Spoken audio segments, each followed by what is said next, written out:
Sa umagang ito at tayo na po sisimulan ng gawain sa umagang ito at inaanyayahan ko po ang bawat isa na tumayo at awitan po natin ang Panginoon.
Amen. Kung may mga Biblia po kayo, makipagbukas po kayo sa akin sa aklat ng Daniel chapter 3 verse 28 to 29. At ganito po ang sinasabi.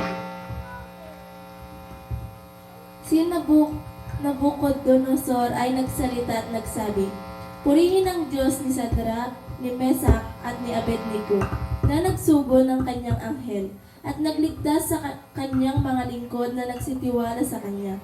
At binago ang salita ng hari, at ibinigay ang kanilang mga katawan, upang sila'y hindi maglingkod ni sumamba sa kanino mang Diyos, liban sa kanilang sariling Diyos.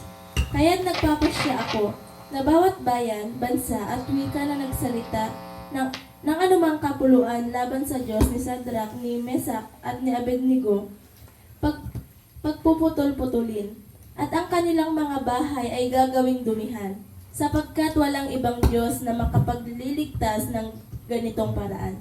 To God be all the glory."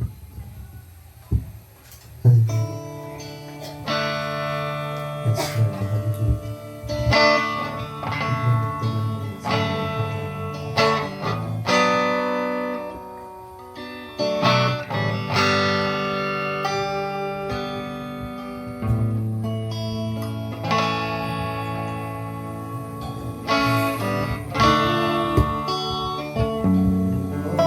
Sa'yo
muli, Panginoon, ay nandito kami nagpupuri at nagpasalamat sa iyong kabutihan sa bawat isa. Nawa, Panginoon, ang mga kasama namin na wala pa dito, ikaw po ang siyang maghari sa kanilang buhay, na sila ay kung saan man po sila naroroon, Panginoon, ikaw po ang sikakat apo ti sumagit iti puso da nga sika apo iti makinkukwa kada ito'y nga aldaw kat sapay da kumaabot ang mauray ni ida kat mabindisyonan mo apo iti aldaw iti daytoy nga aldaw kat sapay da kumaapo ta daytoy nga aldaw kat kukwam apo kat sapay da kumaapo dagitoy maramat ita nga oras apo bindisyon na mida nang nangruna apo daytoy pastor ni si kakad apo iti nang nangruna nga magbindisyon kadagiti anyaman apo nga kailangan na patpapanan na apo si ka apo iti mangtariwagwag kanya tulungan na kam apo iti daytoy nga aldaw salamat agyaman kami iti kinaimbag mo daytoy ti dawatan mi iti daytoy nga aldaw na tinagan niya po mga Jesus. Amen.